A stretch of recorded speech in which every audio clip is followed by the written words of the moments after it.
Bonjour à tous. Je continue à vous partager des extraits du livre du pape Benoît XVI, Jésus de Nazareth. Le troisième jour. Il est ressuscité le troisième jour selon les Écritures. 1 Corinthiens 15, 4. L'expression « le troisième jour » a l'indication d'une date en conformité à la tradition chrétienne primitive dans les évangiles, et elle se réfère à la découverte du tombeau vide.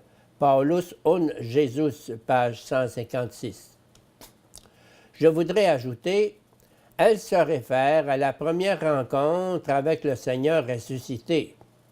Dès les tout premiers temps dans le Nouveau Testament, le premier jour de la semaine, le troisième après le vendredi, est reconnu comme le jour de l'assemblée et du culte de la communauté chrétienne, confère 1 Corinthiens 16, 2, Acte 27, Apocalypse 1, 10. Seul un événement puissamment bouleversant pouvait entraîner le renoncement au sabbat et son remplacement par le premier jour de la semaine.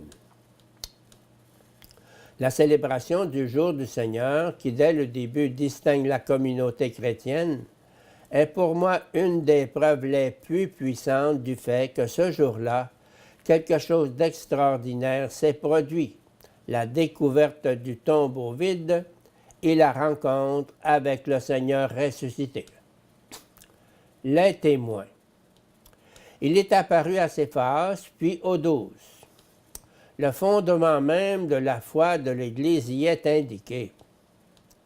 Si le fait d'être chrétien signifie essentiellement avoir foi dans le ressuscité, alors le rôle particulier du témoignage de Pierre est une confirmation de la tâche qui lui a été confiée d'être le roc sur lequel est édifiée l'Église.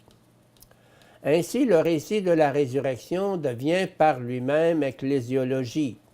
La rencontre avec le Seigneur ressuscité est mission et donne sa forme à l'Église naissante. Deuxièmement, la tradition sous forme de narration. Les narrations des apparitions du ressuscité sont le reflet de traditions diverses. Les professions présupposent les narrations et se sont élaborées à partir d'elles. Elles concentrent en elles le noyau de ce qui est raconté et en même temps, elles renvoient à la narration. Tout lecteur remarquera immédiatement la diversité des récits de la résurrection dans les 4 évangiles. Les apparitions de Jésus dans les évangiles. D'une part, le Seigneur y apparaît comme un homme semblable aux autres hommes, et cependant, toujours selon ses récits, il n'est pas simplement un homme redevenu ce qu'il était avant la mort. Les disciples, dans un premier temps, ne le reconnaissent pas. Il est totalement corporel, et cependant, il n'est pas lié aux lois de la corporéité, aux lois de l'espace et du temps. Les deux choses sont vraies.